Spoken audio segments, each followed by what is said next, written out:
السلام علیکم ورحمۃ اللہ۔ ناظرین، وی ٹی وی کے پروگرام ضابطۂ حیات کی ایک نئی ایپیسوڈ کے ساتھ حاضر خدمت ہیں۔ پہلے کی طرح آج ہمارے ساتھ اسٹوڈیو میں ملک کے مایہ ناز عالم دین محترم جناب مفتی محمد یوسف طیبی صاحب حفظہ اللہ موجود ہیں۔ جیسا صاحب آپ نے استخارے کا ذکر کیا، کچھ لوگ استخارے کا سہارا لے کر بلا وجہ رشتے ریجیکٹ کرتے ہیں۔ مطلب ایک رشتہ انہوں نے دیکھا اور یعنی فزیکلی وہ بالکل ٹھیک ہے، لڑکا جو ہے وہ دیندار بھی ہے، مالی طور پر بھی ٹھیک ہے، اس کی فیملی بھی ان کو پسند آ گئی، سب کچھ ہو گیا، اور آج آ کے یہ ریجیکٹ کرنا چاہتے ہیں چونکہ پتہ نہیں کس وجہ سے، اور کہیں گے جی ہم نے تو استخارہ کروایا مولوی صاحب سے، تو وہ کہتے ہیں جی یہ ٹھیک نہیں آ رہا۔ ہاں، اس میں نا دونوں باتیں ہی ہیں، وہ بسا اوقات کرنا چاہ رہے ہوتے ہیں اور بسا اوقات ان کی اپنی کوئی ول نہیں ہوتی، جی شیطان ان کے ساتھ کھیل رہا ہوتا ہے۔ جی دیکھو پکی بات یہ ہے کہ شیطان نہیں چاہتا شادیاں ہوں، جی رحمان چاہتا ہے شادیاں ہوں۔ اچھا، جو نہیں چاہتا شادیاں ہوں تو پھر وہ چاہتا ہے بدکاریاں ہوں، کہ کچھ تو ہوگا، جی اور جو چاہتا ہے شادیاں ہوں وہ نہیں چاہتا کہ بدکاریاں ہوں۔ اب آپ کہاں کھڑے ہیں؟ آپ کس کے ساتھ ہیں؟ رحمان کے ساتھ نہیں، مطلب آپ کا رویہ، جو آپ کے تکلفات ہیں معاشرے میں، جو آپ کے تکلفات کی وجہ سے لیٹ ہو رہی ہیں شادیاں، وہ آپ کا باڈی لینگویج تو کہہ رہی ہے کہ تم شیطان کے ساتھ ہو، بالکل سیدھی بات ہے۔ تو اب استخارہ جو ہے نا، اس میں اگر یہ اللہ تیرے علم میں ٹھیک ہے تو میرے مقدر کر دے، تیرے علم میں ٹھیک نہیں تو مجھ سے دور کر دے، یہ تو ہے استخارہ۔ اس میں کہیں نہیں لکھا کہ پھر تمہیں سونا ہوگا، کہیں نہیں لکھا کہ تمہیں پھر وحی آئے گی، خواب آئے گی اور اس کے مطابق تیرا ذہن بنے گا، کہیں نہیں لکھا۔ تو شیطان نے جب دیکھا کہ ایک اچھی چیز استخارہ ہے، اس نے لوگوں کی عقلوں کے ساتھ کھیلنا شروع کیا اور استخارے کو اپنے مقصد کے لیے استعمال کر لیا۔ اب اس نے یہ ساری باتیں کی ہیں شیطان نے کہ ابھی سونا ہوگا، پھر خواب آئے گی۔ اچھا جی بات ہے، کبھی خواب نہ آئی ہو تو اس کو استخارے کے بعد آئے گی، وہ شیطان لے کر آتا ہے، اور اس کے بعد یہ ذہن بنے گا۔ یہ سب شیطانی چکر ہیں، اس میں سے کچھ بھی نہیں۔ آپ کو گاڑی پسند ہے، کاغذ چیک کروا لیا آپ نے، گاڑی مستری کو چیک کروا لی، قیمت آپ کو سمجھ آ گئی، اب اس سے 10 منٹ لیں آپ، بھائی میں 10 منٹ بعد آ رہا ہوں، 2 رکعتیں پڑھیں جا کر اور اس کو استخارے کی دعا پڑھیں، آ کر پیمنٹ کریں، گاڑی لے لیں۔ یہ معنی ہے استخارے کا۔ لڑکی آپ کو اچھی لگی، لڑکا آپ کو اچھا لگا، ادھر ادھر سے پوچھ لیا، سب ٹھیک ہے، 2 رکعت جا کر پڑھیں، اگر سنتیں پڑھیں تو وہی 2 رکعتیں کافی ہیں، ٹھیک ہے۔ اس کے بعد آپ دعا استخارہ کر کے آ کر کے ڈن کریں اس کو۔ یہ معنی ہے استخارے کا۔ یہ استخارے کا معنی نہیں کہ اس کے بعد ذہن بنتا ہے، وہ بنتا ہے، یہ بنتا ہے۔ کراچی میں ایسے کو 25 سال پہلے ایک نوجوان کہنے لگا کہ میری بہن کی شادی کرنی ہے، کوئی رشتہ دیکھنا، تو عمر اس کی اس وقت 35 سال تھی، اب 25 سال پہلے۔ صحیح۔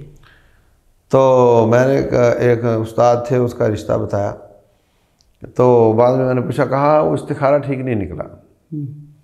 ہاں، تو میں نے اس کو بہت سمجھایا، بولے نہیں، استخارہ ٹھیک نہیں نکلا، ذہن اپنا نہیں ہے اور اس کو استخارے کے، میں کہہ رہا ہوں بس اوقات ذہن اپنا ہے ہی نہیں، ایک نا کہ ذہن نہیں اس کا اور استخارے پہ ڈال رہا ہے، یہ تو اور جرم ہے کہ اللہ پہ ڈال رہا ہے، اس کو کرنا خود خواہ سے چاہ رہا ہے، اس کا مال ہڑپ کرنا چاہ رہا ہے۔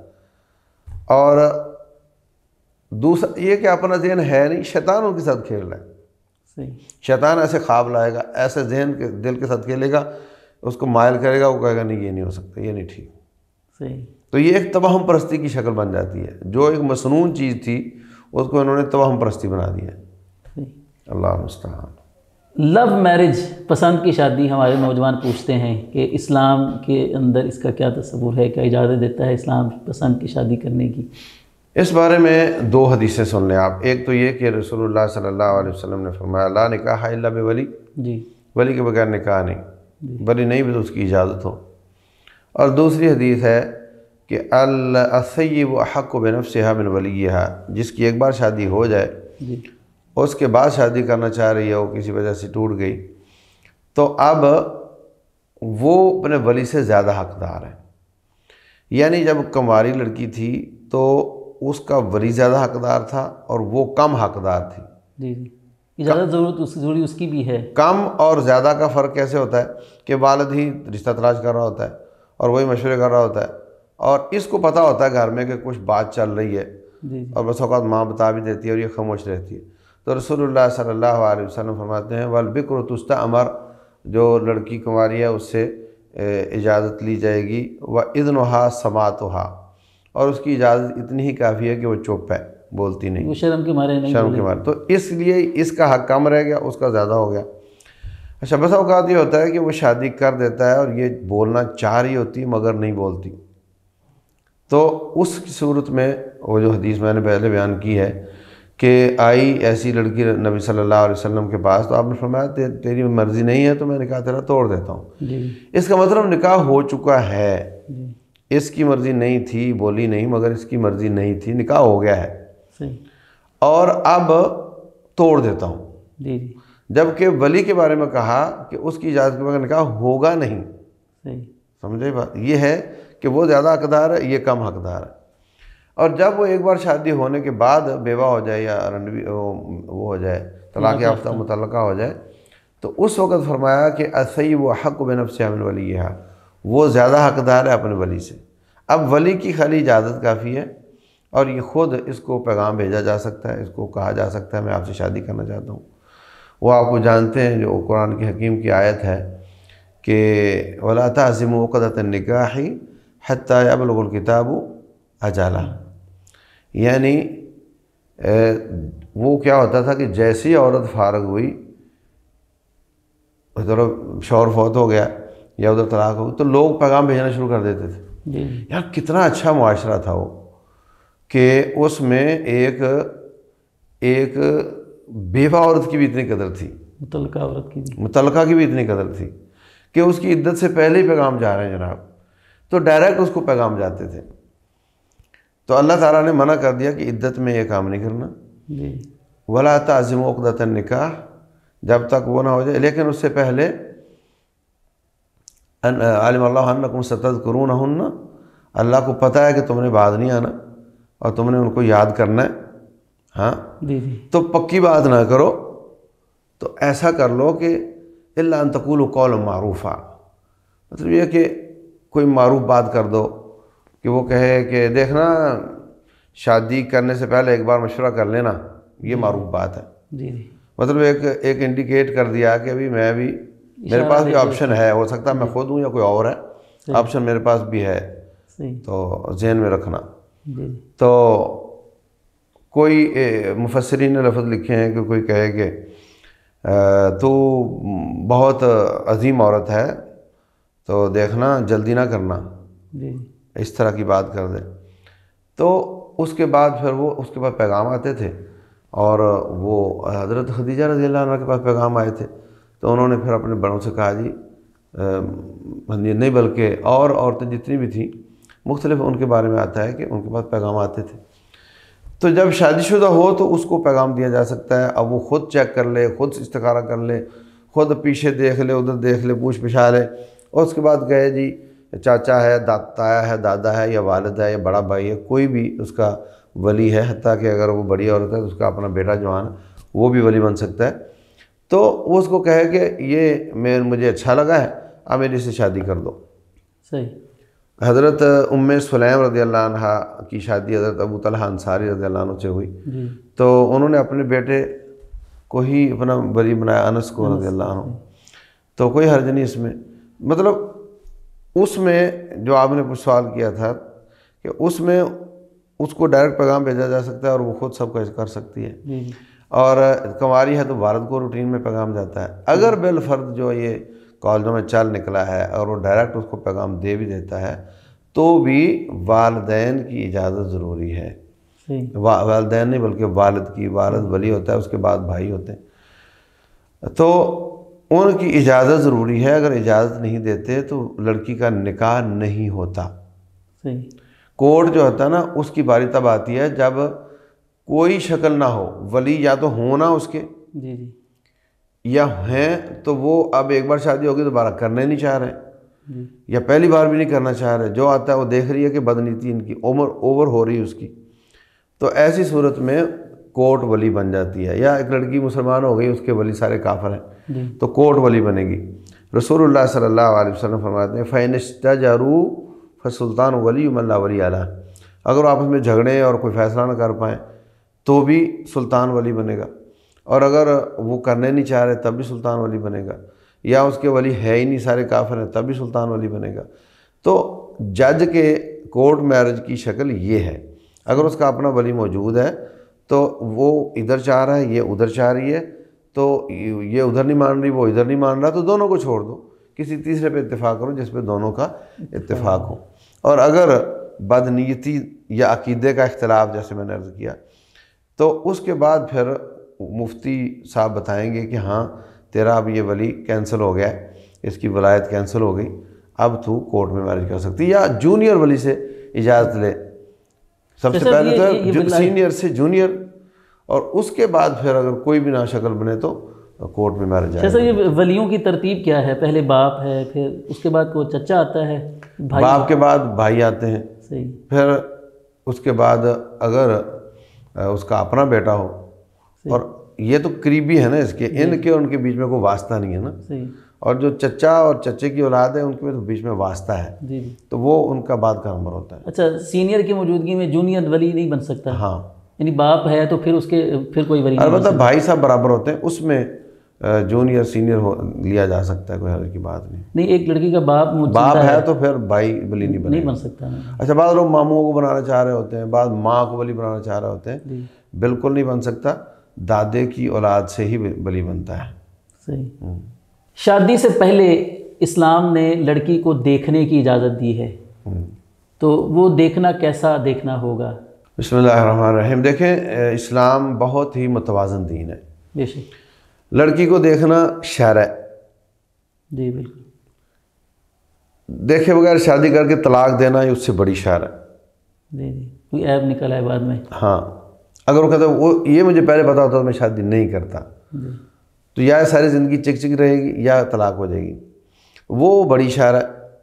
اب یہ جو دیکھنے کی شرط چھوٹی ہے، اس لیے اسلام نے اس کو قبول کیا صحیح، کہ جس سے نکاح کرنے کا ارادہ ہو اس کو دیکھ لو، صحیح، تو ما یدعو الی نکاحہا، ایسی چیز دیکھ لو اس کی جس سے اس کی نکاح میں رغبت پیدا ہو، جی، تو اس میں کوئی حرج نہیں اگر وہ پورا چہرہ اس کا دیکھ سکتا ہے یا اس کا قد کاٹ دیکھ سکتا ہے، اس سے بات بھی کرنی ہے کسی تیسرے، اس کی ماں، اس کے بھائی کی موجودگی میں، تو کوئی ضروری باتیں پوچھنی ہیں تو کوئی حرج نہیں، معروف بات ہو، جی، جی، عشق مشوقی کی باتیں نہ ہوں جی، اور وہ غلط طریقے کی باتیں نہ ہوں، معروف بات ہو تو کی جا سکتی ہے اور اس کو دیکھا بھی جا سکتا ہے۔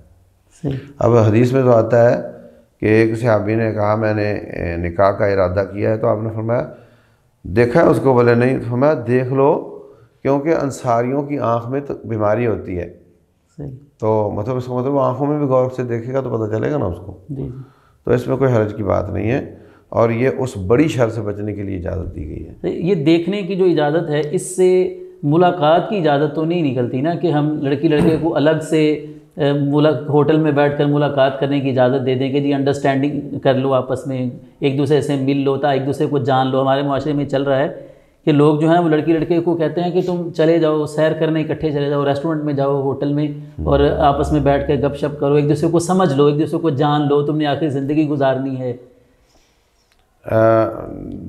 میں اس میں ایک بڑی انوکھی سی بات کروں گا۔ جی، جی، ایک یہ بات ہے جو آپ نے کی کہ جاؤ گھوم لو اور ایک دوسرے کو انڈرسٹینڈنگ کر لو، یہ تو حرام ہے، ظاہر خلوت جائز نہیں ہے جی، غیر محرم عورت سے۔ صحیح، اور ایک یہ ہے کہ نکاح کے بعد وہ رخصتی سال 2 سال لیٹ کرتے ہیں جی، کہ یہ انڈرسٹینڈنگ کر لو، سمجھا لو، یا یہ کہ وہ پڑھ رہا ہے وہ پڑھ رہی ہے، یہ اس طرح کے چکر میں، تو ان دونوں صورتوں میں شادی نہ ہونے کا امکان زیادہ ہوتا ہے، اور ہو بھی گئی تو ٹوٹنے کا امکان زیادہ ہوتا ہے۔ اس کی وجہ کیا ہے؟ اس کی وجہ یہ ہے کہ ایک ماں کی اولاد، بیٹا بیٹی، ان کی لڑائی ہو جاتی ہے نہیں؟ جی، جی، ہو جاتی ہے، ہو جاتی ہے نا، جی، جی، حالانکہ ایک ماں کی اولاد ہے، جی، مزاج ان کے الگ الگ ہیں۔ بالکل، اب یہ جو جوڑا بننے جا رہا ہے یہ مختلف ماؤں کی اولاد ہے، ان کا مزاج کا زیادہ اختلاف ہے، بالکل، تو لامحالہ کمپرومائز کے بغیر تو گزارا ہی نہیں ہے نا۔ جی بالکل، کوئی ایک عادت پسند ہوگی، ایک کچھ عادت باتیں پسند ہوگی۔ رسول اللہ صلی اللہ علیہ وسلم نے فرمایا ان راضیہ منہا خلقن، ان ساخط منہا خلقن راضیہ منہا اخرى، کوئی مرد اپنی بیوی سے ناراض اس معنی میں نہ ہو کہ اس کو چھوڑ ہی دے، کہ اس کا اگر ایک عادت بری لگتی ہے تو کوئی اور اچھی بھی تو ہوگی نا. جی جی بیلنس کرنا ہوتا ہے نا. تو آپ کو کچھ چیز اچھی لگ رہی کچھ بری تو ٹھیک ہے گزارا کرنا ہی پڑتا ہے نا, اس کے بعد گزارا ہی نہیں ہے. یعنی فطرت ہے یہ کہ وہ الگ پلی بڑی ہے, وہ الگ پلا بڑا ہے, اس کو بھی کمپرومائز کرنا, تجھے بھی کمپرومائز کرنا ہے. اگر آپ تھانے دارہ سسٹم رکھیں کہ نہیں جس طرح میں کہتا ہوں ویسے ہوگا تو وہ تو پھر ٹوٹ جائے گی. رسول اللہ صلی اللہ علیہ وسلم فرماتے ہیں کہ استوصوا بالنساء خیرا, میں تمہیں عورتوں کے بارے میں اچھا سلوک کرنے کی نصیحت کرتا ہوں. اور فرمایا کہ فَإِنَّهُنَّ خُلِقْنَ مِنْ ضِلَعٍ, یہ ٹیڑھی پسلی سے پیدا ہوئی ہیں. وَإِنَّ أَعْوَجَ الضِّلَعِ أَعْلَاهُ, سب سے ٹیڑھی پسلی اوپر والی ہوتی وہاں سے پیدا ہوئی ہے. إِنْ ذَهَبْتَ تُقِيمُهَا كَسَرْتَهَا, اگر تو اس کو سیدھا کرنے نکلے گا توڑ بیٹھے گا. وَكَسْرَتُهَا طَلَاقُهَا, اور اس کو توڑنے کا مطلب طلاق ہے. اور اگر اس سے فائدہ اٹھاتا رہے گا تو اٹھاتا رہے گا. کچھ وہ تیرے سے تانگ ہو, کچھ تو تانگ ہوگا, تو ٹھیک ہے, اللہ تعالیٰ نے ایک دوسرے کو آزمائش بنایا ہوا ہے, اس پہ صبر کرو, اللہ تمہیں اجر دے گا. تو اب 100% تو ہوگا نہیں, یہ جو انڈرسٹینڈ کرنے نکلے ہیں نا یہ تو نہیں کر سکتے. لیکن نقصان کیا ہوگا, شادی جب ہو چکی ہوتی ہے, رخصتی ہو چکی ہوتی ہے, سارا دن طبیعتوں کے اختلاف کے مناظر نظر آتے ہیں. یہ کیوں نہیں کیا, وہ کیوں نہیں کیا, تم نے تو یہ کہا تھا, تم نے تو وہ کہا تھا. اور رات کو ان کے سارے غم بھول جاتے ہیں, سمجھ آ گئی. اور اگر دن پھر اختلاف پیدا ہوتے ہیں, رات کو پھر بھول جاتے ہیں. آئی سمجھ. اور جو رخصتی سے پہلے انڈرسٹینڈ کرنے نکلتے ہیں یا نکاح سے پہلے انڈرسٹینڈ کرنے نکلتے ہیں, ان کے بھولنے کے اسباب زیرو ہوتے ہیں اور اجاگر ہونے کے اسباب بہت زیادہ ہوتے ہیں. نتیجہ طلاقیں ہوتی ہیں, بہت زیادہ کیس آتے ہیں ہمارے پاس. وہ جی وہ نکاح سے رخصتی سے پہلے طلاق ہو گئی تو اس نے تو ایک طلاق دی تو پھر رجوع ہو سکتا ہے, بالکل نہیں ہو سکتا. اللہ تبارک و تعالیٰ فرماتے ہیں وَإِن طَلَّقْتُمُوهُنَّ مِن قَبْلِ أَن تَمَسُّوهُنَّ فَمَا لَكُمْ عَلَيْهِنَّ مِنْ عِدَّةٍ تَعْتَدُّونَهَا, اگر تم بغیر رخصتی کے اس سے طلاق دیتے ہو تو کوئی عدت نہیں, لفظ منہ سے نکلتے ہی وہ الگ ہو جائے گی. صحیح. ہاں, اور اگلے ہی منٹ میں کسی اور سے شادی کر سکے گی وہ. صحیح. یہ الگ کہانی ہے کہ ان کا دوبارہ نکاح پھر ہو سکتا ہے. یہ سب اسلام میں شادی کے لیے ہمارے ہاں تو خیر بہت سارے لوازمات ہیں لمبے چوڑے. اگر ہم مختصر جملے میں بولنا چاہیں کہ اسلام میں شادی کی کیا ضرورتیں ہیں کہ یہ چیزیں ہوں گی تو شادی ہوگی, اس کے بغیر شادی نہیں ہو سکتی, مطلب جیسے گواہ ہیں, حق مہر ہے وغیرہ وغیرہ. دیکھیں حق مہر تو اگر نام مینشن کیا ہو تو اس لڑکی کی جو بہنیں خالائیں پھوپھیاں ہیں ان کا ایوریج ڈال دیا جاتا ہے, جو عام طور پر چلتا ہے خاندان میں. ہاں وہ ایوریج ڈال دیا جاتا ہے, ٹھیک ہے.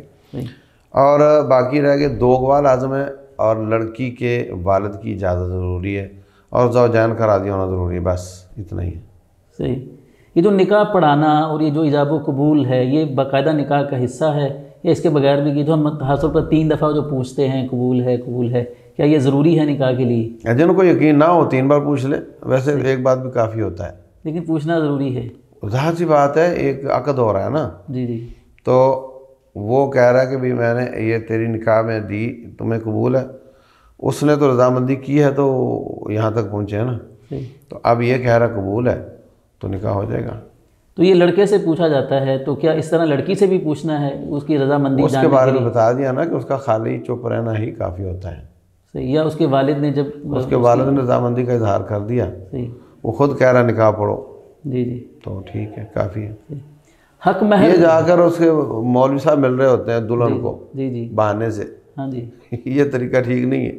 صحیح. جب اس نے سائن بھی کر چکی ہوتی ہے بیچاری وہ اکثر اوقات, اور اس کا ولی کہہ رہا ہے میں نے پوچھا اجازت ہے, تو اب کوئی گنجائش نہیں, اس موقع پر جانا کوئی ضروری نہیں ہے. یہ سب حق مہر جو ہے اس کے حوالے سے ہمارے معاشرے میں اچھے خاصے کھاتے پیتے لوگ ہیں, مطلب شادی کے اوپر لاکھوں روپیہ خرچ کیا ہے.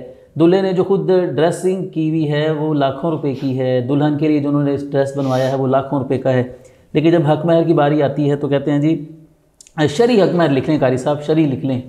تو یہ شرعی حق مہر کیا ہوتا ہے؟ دیکھیں یہ بھی ڈھونک بنایا ہوا ہے. شرعی حق مہر وہ ہوتا ہے جو لڑکے کی استطاعت میں ہو. صحیح. اس کی تنخواہ 50,000 ہے تو کم از کم 50 تو لکھو نا، جی جی، ایک مہینے کی تنخواہ تو لکھو، حالانکہ زیادہ ہونا چاہیے۔ نبی صلی اللہ علیہ وسلم نے بھی زیادہ زیادہ مہر دیے ہیں، اور حضرت عبد الرحمن بن عوف کا جو میں نے واقعہ بتایا، انہوں نے ایک انگوٹھی کے برابر سونا دیا، صحیح، کھجور کی انگوٹھی کے برابر۔ تو مہر جو ہوتا ہے وہ دلہے کی طاقت سے کم نہیں ہونا چاہیے کہ مذاق ہو، اور زیادہ نہیں ہونا چاہیے کہ وہ جاتے ہی بھیک مانگنے لگ جائے، جی مجھے معاف کر دو، ٹھیک ہے نا۔ اس میں بھی افراد و تفرید ہے۔ پاک و ہند میں یہ صورتحال ہے کہ مہر الٹا لڑکی دے رہی ہوتی ہے، یعنی مہر تیرے 5,000 کی وہاں کیا اوقات ہے، جب 5 لاکھ کا وہ سامان لے کر آئی ہے جی جی، تو وہ دے رہی ہوتی ہے الٹا۔ اور عربوں میں اس کے برعکس ہے، ان میں یہ ہے کہ 3 لاکھ ریال، 5 لاکھ ریال، 2 لاکھ ریال یہ مہر مانگ رہے ہوتے ہیں، اور جو نہیں دیتا اس کی شادی لیٹ ہوتی جاتی ہے، ابا مانگ رہا ہوتا ہے، وہ ابا ہی لے رہا ہوتا ہے۔ اور جب ہم پڑھتے تھے وہاں تو اس وقت 25,000 20,000 ریال جو ہے نا وہ 2 دن اور 1 رات کا کرایہ چل رہا ہوتا تھا شادی حال کا، ہاں جی۔ اور وہ بھی لڑکے نے کروانا ہے، گھر بھی لینا ہے، اس کو فرنش بھی کروانا ہے، اور گاڑی بھی لینی ہے، اور پھر اتنا زیادہ مہر بھی دینا، تب جا کر شادی ہوتی ہے ان کی۔ تو اس وجہ سے لیٹ ہو رہی ہیں وہاں پر، بہت زیادہ لیٹ ہو رہی ہیں، بہت مسئلہ بنا ہوا ہے، حتیٰ کہ تنظیمیں بن گئی ہیں جو لوگوں سے زکوٰۃ اکٹھی کر کے لوگوں کی شادیاں کر رہی ہیں۔ صحیح۔ اور اس طرف مہر کو مذاق بنایا ہوا ہے، بالکل۔ تو شرعی مہر کوئی تصور نہیں ہے، صحیح، لڑکے کی استطاعت کے مطابق ہونا چاہیے، نہ کوئی کم سے کم نہ زیادہ سے زیادہ، کوئی لمیٹیشن ہے ہی نہیں۔ بالکل۔ ابھی آپ نے فرمایا نبی صلی اللہ علیہ وسلم نے ایک صحابی کو قرآن، اپنی بیوی کو قرآن پڑھانے کے عوض نکاح کر دیا۔ اچھا، بعض لوگ ابھی بھی نا اس کو مسنون سمجھ کے وہ اچھی خاصی طاقت والا کہتا ہے جی ہم قرآن ہی پڑھا دیں گے، یہ بھی چل رہا ہوتا ہے۔ صحیح، حق مہر جو ہے وہ عورت کو موقع پر دینا ضروری ہے، نکاح کے موقع پر، یا بعد میں بھی دے سکتا ہے، لکھوا لیا جائے، طے کر لیا جائے، لیکن بعد میں دے دے۔ ہاں، وہ جو نکاح نامے پہ لکھا رہتا ہے نا معجل عین کے ساتھ، جی، اس کا معنی ہوتا ہے نقد، صحیح، اور معجل واو کے اوپر حمزہ، اس کا معنی ہوتا ہے لیٹ۔ صحیح، عند طلب کا معنی جب طلب کرے، تو یہ ایک حق ہے، تو جب وہ موقع پر دیا جائے تو مہر ہو گیا، جب نہیں دیا گیا تو وہ قرض ہے، جب چاہے وہ اس سے مانگ لے اور اس کو دینا پڑے گا، اس سے نکاح میں فرق نہیں آتا۔ ہمارے ہاں لوگ شادی پر دکھانے کے لیے، لوگوں کو دکھانے کے لیے کہ ہم نے اتنا حق مہر دیا ہے اپنی بہو کو، تو لاکھوں روپیہ لکھوا لیں گے، زیورات لکھوا لیں گے، لیکن بعد میں وہ عورت کو دیتے نہیں ہیں۔ تو اس جو مجرم ہیں وہ میں نے عرض کر دیا نا کہ وہ لکھوا دیا دکھلاوے کے لیے، پھر بھیک مانگنے لگ جاتے ہیں جی مجھے معاف کر دیں، جی جی، تو یہ غلط ہے نا۔ تو عورت معاف کر سکتی ہے ویسے؟ وہ تو بیچاری کرے گی، اس نے بسنا جو ہے، یہ بلیک میلنگ ہے نا نیری۔ جی جی، جیسا ہمارا جو نکاح فارم ہے سرکاری چھپا ہوا، اس کے اوپر ایک شک ہوتی ہے کہ خرچہ خامند بیوی کو کتنا خرچہ دے گا، تو یہ تو ویسے ہی شرعی طور پر اس کے ذمے ہے نا کہ اس نے اس کی کفالت کرنی ہے اپنی بیوی کی، تو یہ لکھوانے کی کیا ضرورت ہے؟ مطلب یہ جو جیب خرچ لکھواتے ہیں وہ جیب خرچ ہوتا ہے، مطلب روٹے کپڑی مکان بچوں کے خرچے تم دو گے اور اتنے پیسے میری جیب میں ڈالو گے۔ تو رسول اللہ صلی اللہ علیہ وسلم فرماتے ہیں ان احق ما توفون من الشروط، او کما قال علیہ الصلوۃ والسلام، مجھے ایگزیکٹ لفظ یاد نہیں آ رہا، کہ جو سب سے زیادہ حقدار ہے کہ وہ شرطیں پوری کرو، وہ شرطیں ہیں جو نکاح کے موقع پر لگائی جاتی ہیں۔ تو اگر وہ شرط لگاتے ہیں کہ یہ نہیں کرو گے، وہ نہیں کرو گے، اگر وہ شرطیں اصل نکاح کی بنیاد کے خلاف نہیں ہیں تو ان کو پورا کرنا لازم ہوتا ہے۔ تو جو شرطیں اس وقت مانتے جاتے ہیں، آنکھیں بند کر کے سائن کر دیتے ہیں، ان کو اس وقت سوچنا چاہیے کہ میں کس بات پہ سائن کر رہا ہوں۔ لیکن اگر مان لی ہے اس نے تو پھر اس کو پورا کرنا ہوگا۔ شرط مثلا مثال کے طور پر وہ خامند لکھوا لیتا ہے کہ اس کو میں شادی کے بعد میکے نہیں جانے دوں گا مثلا، یہ قطع رحمی ہے نا، یہ قطع رحمی ہے، یہ جائز نہیں ہے۔ صحیح، لیکن بسا اوقات جائز ہوگا، اگر اس کے والدین کافر ہیں تو وہ ہو سکتا ہے اس وجہ سے لکھوا رہا ہو مثلا. صحیح. لیکن وہ تو دیکھنا پڑے گا کہ قطع رحمی تو جائز نہیں ہے. اسی طرح یہ لکھوا لیتے ہیں کہ یہ جو شوہر ہے وہ جیسے جیب خرچ کا لکھوا لیا، کئی طلاق کا حق لکھوا لیتے ہیں، یہ سب چل رہا ہوتا ہے. کوئی کہتے ہیں جی یہ بچے نہیں دینے کی، جناب ہم بچے نہیں لینا چاہتے. صحیح. تو یہ بالکل نکاح کی اصل کے خلاف ہے، ایسی شرطیں قبول نہیں کی جا سکتی. صحیح. شاہ صاحب، شادی میں رسم و رواج ہمارے ہاں کثرت کے ساتھ پائے جاتے ہیں، وہ تو بالکل عیاں ہے کہ وہ شریعت کے مطلب فضول خرچی ہونے کی وجہ سے، ان میں خلاف شریعت کام ہونے کی وجہ سے وہ ٹھیک نہیں ہیں. لیکن ہمارے ہاں ایک بہت عام جو چیز ہے وہ بارات ہے کہ بس سے بھر کر لڑکی والوں کی طرف جایا جاتا ہے اور ان کا ٹھیک ٹھاک خرچہ کروایا جاتا ہے. تو اس کا اسلام کی تعلیمات کی روح سے ہم کیا حکم اس پر لگاتے ہیں؟ بسم اللہ الرحمن الرحیم. دیکھیں، پہلی بات تو یہ کہ بعض جائز کام ہوتے ہیں جو نتیجہ غلط نکلنے کی وجہ سے ناجائز ہو جاتے ہیں. صحیح. جیسے میں انگور بیچوں، دکان لگاؤں انگور بیچ رہا ہوں، جائز ہے. جی جی. لیکن مجھے پتہ چل جائے کہ یہ جو گاہک ہے یہ شراب خانے کا پرچیزر ہے، جی جی، تو میرا وہ انگور بیچنا جائز نہیں ہوگا. صحیح. ٹھیک ہے. تو ایسے ہی یہ مطلب مہمان آتے ہیں تو ان کو کھانا کھلانا، جی، یہ تو باعث برکت بھی، اور نبی صلی اللہ علیہ وسلم کا حکم بھی کہ جو ایمان لاتا ہے اللہ اور آخرت پر، من کان یؤمن باللہ والیوم الآخر فلیکرم ضیفہ، مہمان کی مہمانی کرے. جی جی. تو وہ سب حدیثیں ہیں. لیکن چونکہ اس وجہ سے نتیجہ یہ نکل رہا ہے کہ لڑکی والا شادی کی ہمت ہی نہیں کرتا بچی کی، کیونکہ میں اتنے بندے جب تک سنبھالنے کی طاقت ہی نہیں رکھتا میں کیسے کروں. تو شادیاں لیٹ ہو رہی ہیں، جب نتیجہ غلط آ رہا ہے تو ہم کہیں گے یہ مہمانی غلط ہے. صحیح. ہاں. تو اس لیے یہ جو رات کے 11 بجے حملہ آور ہوتے ہیں 500 کا لشکر لے کر، ان کو اللہ سے ڈرنا چاہیے. یہ ناجائز ہے ان کا اس طرح کرنا. یہ بلیک میلنگ کے ساتھ جاتے ہو تم کھانے کے لیے، ورنہ دل کی خوشی کے ساتھ ایسا نہیں ہوتا. اور اگر کوئی کہتا ہے نہیں لڑکی والوں نے خود کہا ہے، انہوں نے بڑا اصرار کیا ہے، تو بھی غلط ہے. اس کی وجہ یہ کہ اس کو دیکھا دیکھی اس کے بھائی سارے یہ تکلف کریں گے، جبکہ وہ طاقت نہیں رکھتے. سارا معاشرہ کرے گا. اس لیے چند لوگ چلے جائیں، جا کر شادی کر کے بچی کو لے کر آ جائیں. اگلے دن ولیمہ ہے، اب آپ اپنی سارے طاقت کے جوہر دکھاؤ. جی جی. اب آپ کے سر پہ ہے نا، آپ بلاؤ سب کو. آپ 500 کا کر لو، 1000 کا کر لو، جتنی آپ کی طاقت کو بلا لو، یا آپ چند لوگوں کو بلا لو. تو جو آپ کی طاقت ہے اس پہ آپ جوہر دکھاؤ نا. کسی کی طاقت پر جوہر کیوں دکھا رہے ہو؟ یہ کہاں کی مردانگی ہے؟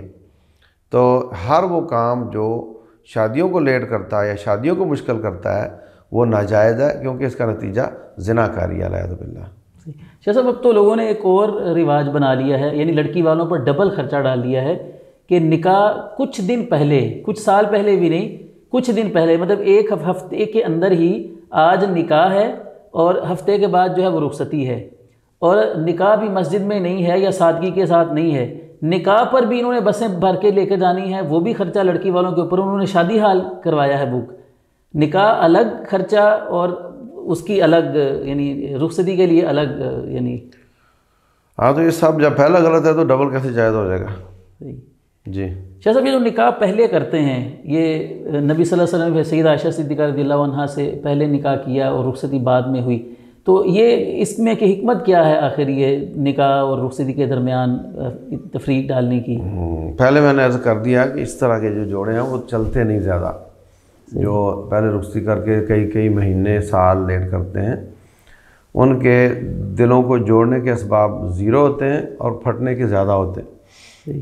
تو وہ جائز نہیں، وہ نقصان ہے. طلاقیں ہوتی ہیں بہت زیادہ. نبی صلی اللہ علیہ وسلم نے جو لیٹ کیا تھا رخصتی کو، اس کی وجہ تھی کہ وہ بالغ نہیں تھی اس وقت. جیسے بالغ ہوئی ان کی رخصتی ہو گئی.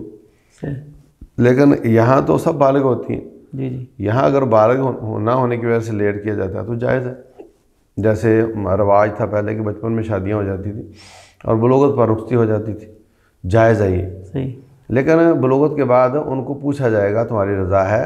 ان کی رضا جو بلوغت سے پہلے والی ہے وہ کافی نہیں ہوگی. شیخ صاحب ابھی آپ نے حضرت عبد الرحمن بن عوف رضی اللہ عنہ کا واقعہ سنایا، نبی صلی اللہ علیہ وسلم نے ان سے پوچھا تو خوشبو کا، تو انہوں نے کہا کہ میں نے شادی کر لی ہے، تو آپ نے فرمایا اولم ولو بشات، ولیمہ کر اگرچہ بکری کا۔ تو یہ جو نبی صلی اللہ علیہ وسلم کا حکم ہے، کیا اس کی روشنی میں یہ کیا اسے یہ نکلتا ہے کہ ولیمہ کرنا فرض ہے؟ ہاں بالکل، اس سے تو یہ لگتا ہے ولیمہ کرنا چاہیے، اور نبی صلی اللہ علیہ وسلم کی اور صحابہ کرام کی مسلسل سنت ہے۔ لیکن تکلف نہ کرو۔ آپ کا جو حضرت صفیہ کے ساتھ نکاح پر ولیمہ تھا، وہ یہ تھا کہ خیبر سے واپسی پہ ایک جگہ پڑاؤ ڈالا، تو آپ نے فرمایا کہ تمہارے پاس کیا ہے بھائی؟ کہنے لگے جی میرے پاس روٹی کے بچے ہوئے ٹکڑے ہیں۔ دوسرا کہا تھا میرے پاس تھوڑا پنیر پڑا ہوا ہے، دوسرا کہتے ہیں میرے تھوڑا سا گھی پڑا ہوا ہے، ایک کہتا ہے میرے پاس کھجوریں پڑی ہوئی ہیں، لاؤ بھائی۔ تو سفرے پہ رکھ کے آپ نے اپنے ہاتھ مبارک سے ان کو ملایا اور فرمایا میرا ولیمہ کھاؤ، میں نے رات شادی کی ہے۔ صحیح۔ تو منیمم یہ بھی ہے، اور آپ نے گوشت پکا کر روٹیاں اور سب کو کھلائی ہیں۔ بعد نکاح حضرت زینب کے نکاح پہ تو یہ بھی ہے۔ تو جیسی آپ کی طاقت ہو ویسا ولیمہ ہونا چاہیے، اور تکلف سے بچنا چاہیے۔ اگر آپ 5 ڈشیں 3 ڈشیں 100 آدمی کو کھلانا چاہ رہے ہیں، اس کی بجائے آپ 500 آدمی کو ایک ڈش کھلا دو، تو اس میں غریبوں کو بھی شامل کرو، یہ زیادہ بہتر ہے۔ صحیح۔ صاحب جہیز کا مسئلہ ہے ہمارے ہاں، بعض لوگ تو بڑے سخت ہیں اس معاملے میں کہ اس کو لعنت کا لفظ اس کے لیے استعمال کرتے ہیں کہ جہیز ایک لعنت ہے۔ تو دوسری طرف یہ کہا جاتا ہے کہ نبی صلی اللہ علیہ وسلم نے اپنی بیٹی کو بھی جہیز دیا تھا، سامان دیا تھا، تو اس کے حوالے سے معتدل موقف کیا ہے؟ وہی بات جو میں نے پہلے کی تھی کہ مہمان آئے تو کھانا کھلانا مسنون ہے، جی، مگر بارات جائز نہیں، اس لیے کہ وہ اس کا نتیجہ غلط نکل رہا ہے۔ صحیح۔ ایسی جہیز ہے، بیٹی کو باپ دے جائز ہے، کون چیز منع کرتا ہے، صحیح، لیکن نتیجہ غلط نکل رہا ہے، شادیاں لیٹ ہو رہی ہیں، ہاں تو غلط ہو گیا۔ دوسری بات یہ کہ لڑکے کی طرف سے مطالبہ کرنا یہ اس کے لیے بہت بڑی توہین ہے، اور اس کے لیے بہت بڑی کمینگی ہے کہ وہ یہ کہے کہ تم یہ لاؤ وہ لاؤ وہ لاؤ۔ جی جی، اس کو مرد نہیں ہونا چاہیے تھا جو یہ کہتا ہے۔ صحیح۔ تو اس کی طرف سے نہ مطالبہ ہو، اس کی ماں کی طرف سے بھی واضح الفاظ میں ہو، ہم اس کو کبھی تانا نہیں دیں گے، آپ کچھ نہ دو، ہم خود کر لیں گے، جی جی، اس کی طرف سے بھی ہو، اس کی طرف سے بھی ہو۔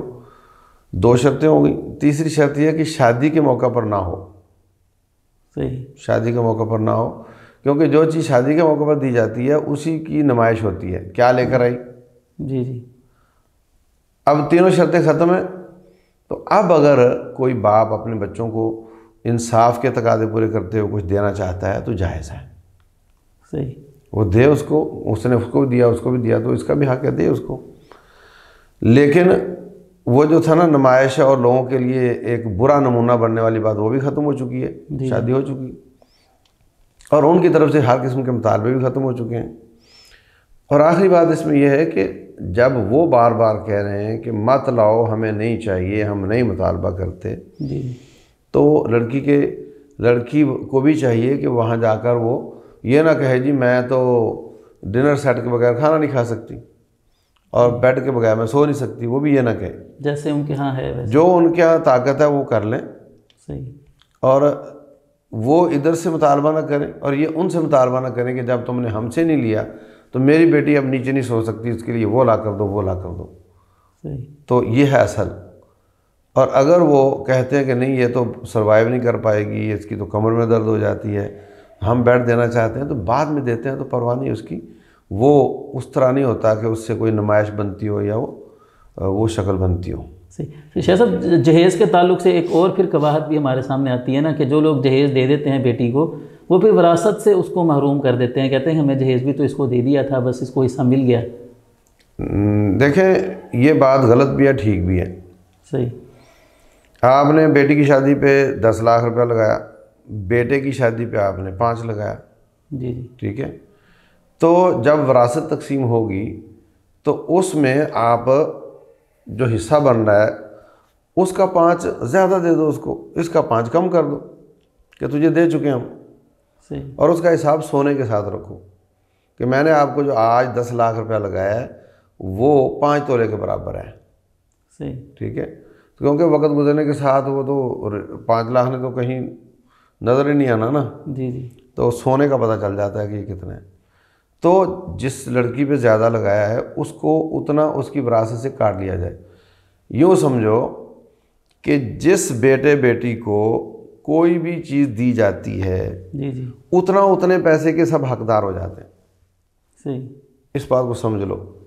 5 بیٹے تھے نا, 2 بیٹے 3 بیٹیاں مثلا, ایک بیٹی بڑی کی شادی کی, اس پہ لگایا 10 لاکھ, باقی سب کما رہے ہیں, ابا بہت ہو گیا. صحیح. اب اگر اس کو 10 لاکھ دیا ہے تو سب 10-10 لاکھ کے حقدار بن چکے ہیں. ٹھیک ہے. تو اب وراثت بعد میں بٹے گی, پہلے سب کے 10-10 لاکھ پورے ہوں گے. صحیح. اور اس میں اگر وراثت ختم ہوگی تو ختم ہوگی, بٹے گی نہیں. اور اگر یہ زیادہ لے چکی ہے, ادھر کم ہے, تو ان کو دینے چاہیے. صحیح. ٹھیک ہے نا. تو جو بھی بس اوقات ایک بچہ وہ پائلٹ بن رہا ہے, اس پہ 70 لاکھ روپے لگ رہا ہے, اور دوسرا مزدوری کر رہا ہے بیچارہ, تو 70 اس کو بھی دو نا. تھوڑا بہت فرق ہو یار, ایک بڑے اسکول میں ایک چھوٹے اسکول میں تھوڑا بہت فرق تو چل جاتا ہے. ایک موٹا ہے اس کو زیادہ کپڑا لگتا ہے, ایک سلم ہے اس کو تھوڑا لگتا ہے, یہ تو چل جاتا ہے. لیکن اتنے فرق 70-70 لاکھ کے, تو یہ اولاد میں انصاف کا تقاضا ہے. تو جب بھی وراثت تقسیم ہو, پہلے دیکھو کس کی شادی نہیں ہوئی, تو اس کی شادی کے خرچے پہلے نکالو اور بعد میں وراثت کو تقسیم کرو. صحیح. تو ناظرین, اسی کے ساتھ ہم اجازت چاہتے ہیں. دیکھتے رہیے ہمارا یہ پروگرام ضابطہ حیات. اگلی ایپیسوڈ تک کے لیے اجازت چاہتے ہیں. السلام علیکم ورحمۃ اللہ وبرکاتہ.